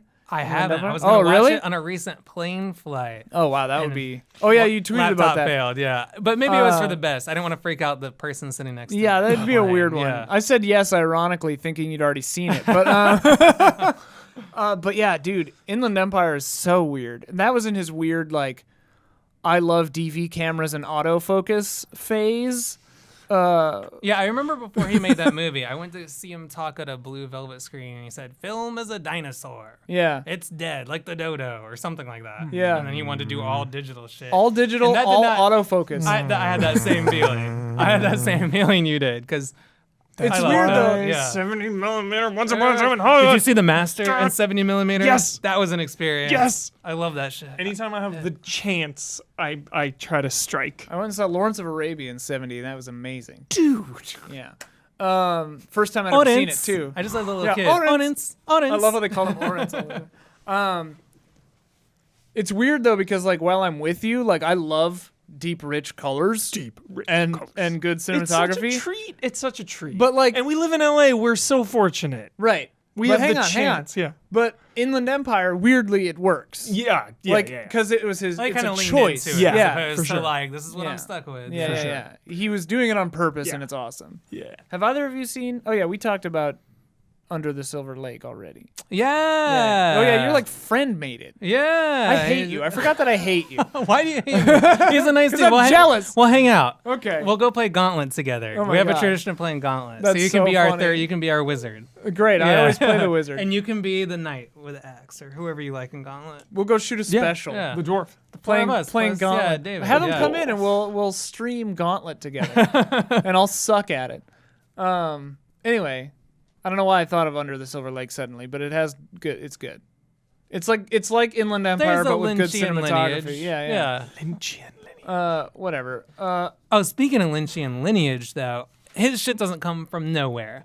If you watch Right. Ingmar Bergman stuff like Persona or Hour of the Wolf, if you haven't seen those yet and you're watching this and you love David Lynch, Persona and Hour of the Wolf is where so much of his haven't heard of 'em. directing style come from. I haven't heard of these. Yeah, he's the same way he did Seventh Seal, but they're two of his like more scary, creepy movies. It's funny. Like my mom was like a really chill, funny, high energy. She was amazing. But I think Ingmar Bergman was her favorite director. It's not a bad favorite director. Yeah. He's up there. Well, and because He's of that, amazing. like because of the baggage of that, and like I know all his movies are sad, I haven't watched any of them. So I've been There'll like, be afraid. a lot to get through. Yeah, because Yeah. his movies are intense in the same way Lynch's are. Like Yeah. the actors will bring you to emotional places, and in Bergman and Lynch. Yeah. But also Fellini. Fellini is like Yeah. a clear reference point. If you see Juliet of the Spirits, which has some cool like mystical, spiritual stuff that feels very like David Lynch. Yeah. Manichaean, is that what I'm thinking of? Gnostic earlier when I was saying Machiavellian. Maybe, yeah. Maybe it's Manichaean. Anyway, I don't whatever. remember. I know Thomas Aquinas, and I don't know much else about the Christian mystics. We've been going for a long time. I'm going to skip to the next thing. I talked about scariest shots. Rui Mendez says that the Lost Highway, when the last cassette arrives, I won't say what it shows, but because you haven't seen it, but it's good. David Lingenbrick says the house going dark at the end of Twin Peaks: The Return. Totally. Ooh, yeah. That's great. Darkness falls. I feel like I read it, and then as I said it, I was like, wait, this is a spoiler. Not But really. it's like conceptual enough that it's not. Man, that whole the end of The Return is bonkers. That's so good. Leo Luna says the scariest shot that Lynch has made is in the Alphabet, which I have not seen. This short captures a nightmare about a child trying to learn the alphabet. You see it, you have no idea what's going on with her trying to vomit words and blood what she's learning in the learning process. Apparently it was his niece's dream, and that's pretty much what it felt like. Freaky. Man. It's good. I've seen it. It's a fun short film. I haven't seen that one. I've seen Freaky. the grandmother. I've seen that one. I've seen a few of his other ones in college. I watched a few, but I don't remember that one. Would You Kindly says his portrayal of American middle class at white picket fence neighborhoods. And then Bob sneaking into Laura Palmer's bed and revealing himself. Yeah, that's legendary. Yeah, I feel like David Lynch definitely nails something about America Yeah. that other filmmakers don't. He takes sort of like the lovable parts of America and shows how dark we really can be, but in a way that doesn't invalidate the lovable parts. Right. He's not like the lovable Right. parts are fake. He's like, here are the lovable parts and here are the awful parts, and somehow they feed into each other and they're almost like intertwined and they can't escape from each other. Yeah. That's like, I think if I were to try to pick a theme inherent in David Lynch's stuff, is like, it's certainly true of Blue Velvet and Twin Peaks and many of his others, is like, I mean, the complexity of human nature, but like, there isn't a good and an evil, or like even when there is a good and an evil, like human beings are capable of all of it, and we're all a mixture of all of it, right? Like the beginning of Blue Velvet being like white picket fences and insects, it's just like, There's a part where Dennis Hopper looks at the camera in Blue Velvet, and he's talking to Kyle MacLachlan, but it feels like he's talking to you, the audience. And he goes, "You're just like me," and it's really, really creepy. Yeah. that might be the creepiest shot to Yeah, me in any dude. Lynch stuff. Oh, man. Yeah. also the dude behind the dumpster in Mulholland Drive. Man, Mulholland Drive, it's been a hot minute since I've seen that movie. I remember really liking it. Yeah, it's really good. Oh boy. Well, we've covered a lot of this stuff, I think. Oh yeah, I wanted to mention the notion of like discovery in his work, because I do think they're all very mysterious, but they're also like active participation mysteries for the audience too. Like especially Twin Peaks, where it's not really about who killed Laura Palmer, it's about just like what is the real thing going on, like what is the message here, and like you're a participant in that. And like the experience of watching The Return, like we said, is you like don't like it for part of it, or I didn't, and then at the end you discover what's really been going on, and you're like, oh my god, I love this now. That's how I felt in The Leftovers. I couldn't get there with The Leftovers, but everyone whose opinion I trust, you Right. and other people's Right. opinion I admire, say it's great once you get through it. Where did you quit on The Leftovers? I saw the first season twice because I was like, here I go, this time I'm really gonna do it. And then the first season I was like, I can't do it. I scrubbed out halfway through season 1. I just could But not. everyone who has good taste really tells gets me there. He it's loves good. it. Everyone My who has good roommate taste loves says it's it. good. Yeah, several other people love It's it. worth it. It's worth Maybe it. maybe we should just skip to season 2. I can't do it. You've I'll seen check back season in 1 10 years. twice. I'll check back You've in 10 seen years. season 1 twice. You wouldn't even be skipping. Just watch season 2, dude. Yeah, just watch a quick recap of 1 again. Yeah. And then start with 2. And I already know how it ends, the first season. Yeah. I think. Whatever. I forgot what I was talking about. Anything else? I asked them if there's anything else they'd like us to talk about. These are usually fun. David Lingenbrink said, could you talk about the incredible song The Pink Room from Twin Peaks Fire Walk with Me? It's real good. Tell me, so I know this movie really well, but I don't know what the Pink Room song is. I'm sure if you told me what it was, I would recognize it, but you probably can't play it. But Let's see. Oh yeah, I'm muted. Hang on. oh, okay, yeah. I knew you'd get it. So almost this is immediately. like the Roadhouse song. Yeah. Where like it's playing really loudly and they have to subtitle people Yeah. for like 3 minutes because Yeah. the song's playing so loud. And it is gnarly. It's these kids you've seen from Twin Peaks in high school who seem like very innocent, and you just see them going through the ringer of like life really dragging them down in this like bar with these old greasy bikers who are trying to drug them up, and you're like, no, just like innocence Sounds lost. uncomfortable. But that song plays. And Yeah. the subtitles. The song are is on. incredible. And he It's goes, so good. something you say like you're a blueberry muffin or something weird like that. Yeah. Anyway, which is explained in the missing pieces. If no one's seen that, Wait, that's the 4-hour cut of One of the Fire Walk with characters says you're a blueberry muffin. Me. Yeah, I forgot think one of the about that. Renault brothers Yeah. says that, but it's Man, the explained. Renaults are so messed up. They're Bite Do the they- bullet, baby. Yeah. Oh, God. Yeah. It's a good song. The Roadhouse stuff in The Return is really wild. They're like almost little standalone short film vignette things. Nice. They're pretty rad. Oh The yeah, one- they got cool bands in there like Chromatics and Oh, Nine yeah. Inch Nails play. I forgot that Cool. like there are just straight up musical numbers in Yeah. Twin Peaks: The It's Return. like Saturday Night Live. Like It's all like of a yeah, sudden, it's like oh now Nine Inch Nails is here. ZZ Top. Yeah. Also, yeah, remember the guy goes, the 9 Inch Nails, Yeah. and it's really funny. In the credits, they're credited as the As Nine Inch the Nails Nine as Inch themselves. Nails. Yeah, as themselves. It's so funny. Zach Wojnar said, shout out to Lynch's supporting role in the Cleveland Show as a bartender modeled after his own appearance.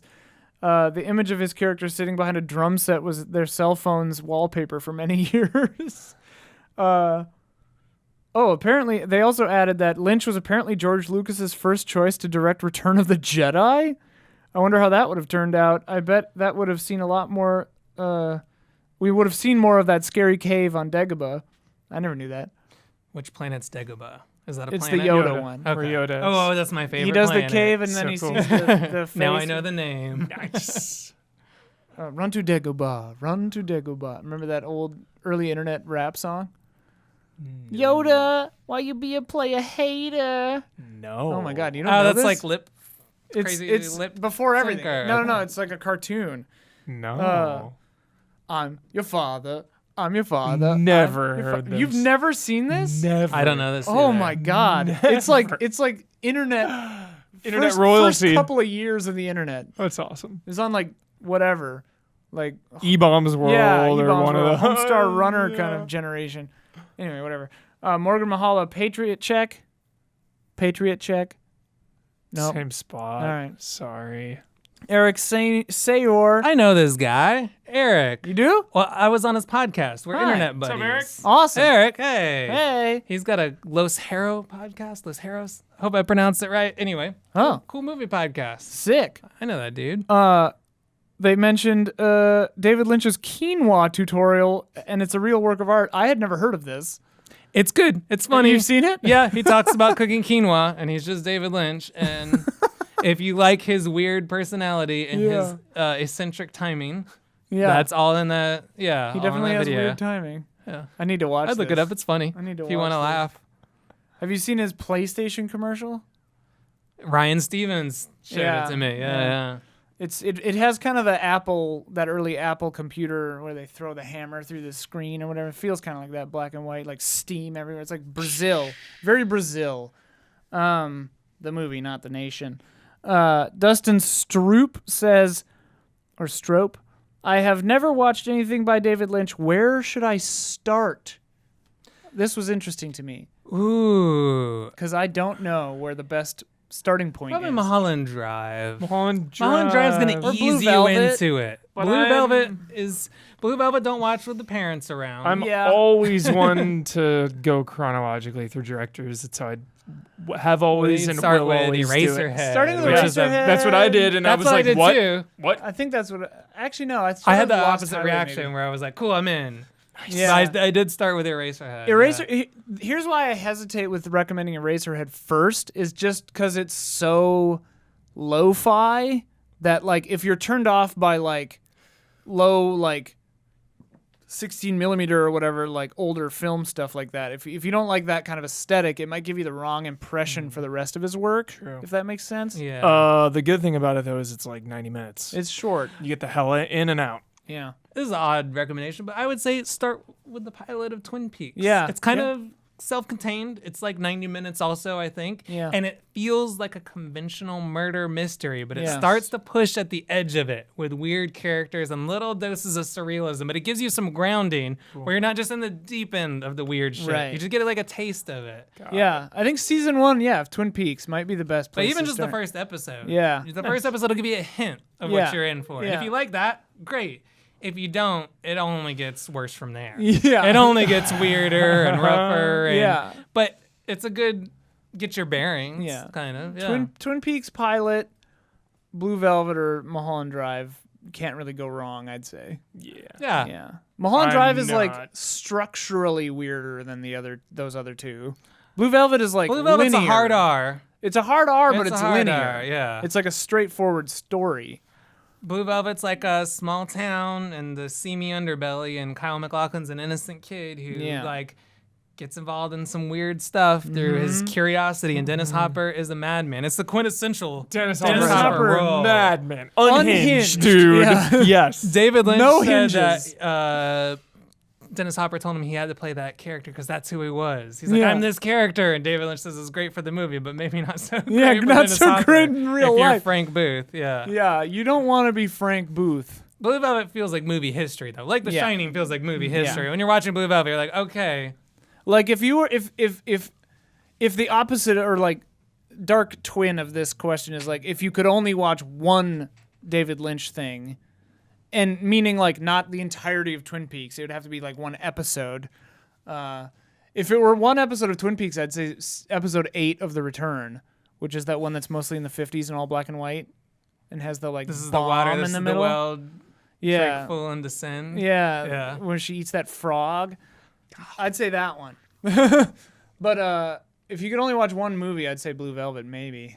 Yeah, I'd agree. Blue Velvet's like top 10 movies for me easily. Yeah, yeah. And it's the only Lynch movie in my top 10. Yeah. We have top 10s. I don't remember what. Anyway, Aaron says, Iron says, discovered David Lynch for the first time around 2016 because Twin Peaks was referenced or inspired so much around Life is Strange's characters and world. It made me want to check out the show and eventually the films, and I loved them. It always weirds me out when people compare The Killing and Life is Strange to Twin Peaks just because they're in like Washington. I don't get it, Ian. Seattle vibes. Because you Seattle, haven't like- you haven't seen Twin Peaks. Like Like- there's stuff. Here's the deal, dude. The Killing There's like season, diners and coffee dude. and a murder. Dude, no. I actually stopped watching The Killing because I was like, they're straight up just ripping off Twin Peaks. Like, there are exact plot points that are literally in both. In the same order. The Killing is like in my top 3 shows of all time, so I need to binge Twin Peaks just so I can put this to rest. Yeah. Straight up. I really need to hear... I put The Killing on to go to sleep. It's my sleep show. I watch it. It's literally on my TV when I go to sleep every single night. I've heard you say this multiple times. Well, and every time I hear it, it scares the hell out of me. I have The Killing, and I have The Great British Bake Off, and Buffy, and get a couple of Gilmore Girls. Those second two make sense. Yeah, The Killing, dude. Killing's soothing. Oh my God. Mm-hmm. What happened to you? You know, it's a soothing movie, Truman Show. Yeah, Truman Show. Show. Put that on. Good afternoon, good evening, and good night. Bittersweet. That's a soothing show. The Killing is not. Why don't you throw on Hannibal and go to sleep? Is it because of just the region? No, it's like The Killing has literal wholesale plot points that happen in Twin Peaks. I don't want to say which ones because it'll spoil Twin Peaks for you. Next time we're back here, I'm going to have a little update. I do not believe you. I'm going to make this happen. Where can I watch Twin Peaks? On Netflix, right? Yeah, I think so. Seasons 1 and 2 might be on Netflix. Yeah, that'll last a while. Chill. I bet you $5 US right now that in January, I don't even know where the hell's my wallet? That's bad. I bet you that $5 bill that when we come back in January, you have not watched a single episode of Twin Peaks. Have some confidence. Have some faith. All right. He's going to watch all of Patriot and all of Twin Peaks. Because season 1's short, right? If you finish Patriot over the break, I will give you $50. It's not even a bet. I'll just give you $50. We'll see. This is how much it means to me. We'll see what happens. But now I'm more committed to put this Killing and Life is Strange thing to bed, man. Like, I don't understand it. It's up to you. I'm out of the loop. Keep your $5 or earn 50. All right. Oh yeah, quote but that challenge. comment got me really hyped. Life is Strange. Yeah, dude. Wow. And I don't think that's because it's just in Washington. Okay. You know? Yeah. One of my favorite episodes of Fringe takes place in, I think, Washington. It's called Northwest Passage. Fringe. I like Fringe. Have you ever seen Fringe? I liked what I saw. I saw the first couple. Season 1 is trash. And most of season 2 is not great until like the last part. That's how shows used to be. Yeah. Where they just get a gimme season to like test the waters. Yeah. So weird. Anybody got a quote for the quote challenge? You usually come stocked with one or but two. they may be too hard. Try it. Okay. You'll get it probably. Who knows? Okay. Mares eat oats and does eat oats. And little lambs eat ivy. A kid'll eat ivy too, wouldn't you? He can't know it. One of these things. Yeah, it's from Twin Peaks. Yeah. Okay. Okay, I got one. This jacket's a symbol of my individuality and my belief in personal freedom.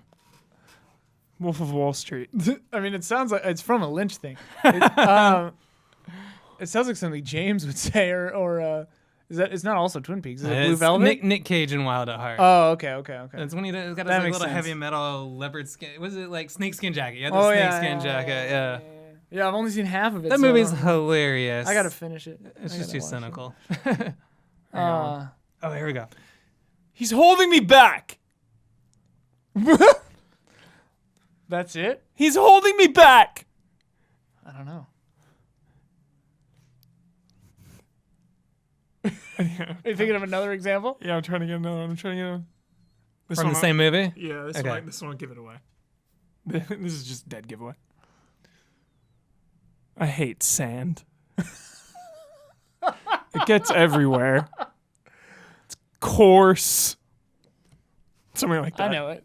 What is it? Attack of the Clones. Attack of the Clones. Attack of the Clones. That's next in my Star Wars marathon. God. It's dude, it's hard to get through, man. You'll get this one. This one's easy. I'll show you the life of the mind. I'll show you the life of the mind. Barton Fink. Yeah. Barton Fink? Yep.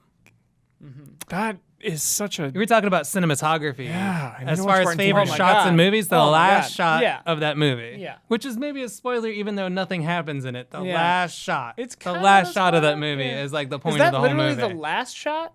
Well, not the Are we talking life about of the hallway? mine. Oh, The beach. It's on the beach. oh. The last I need shot to watch is it again. Crazy. I need to yeah. rewatch that movie.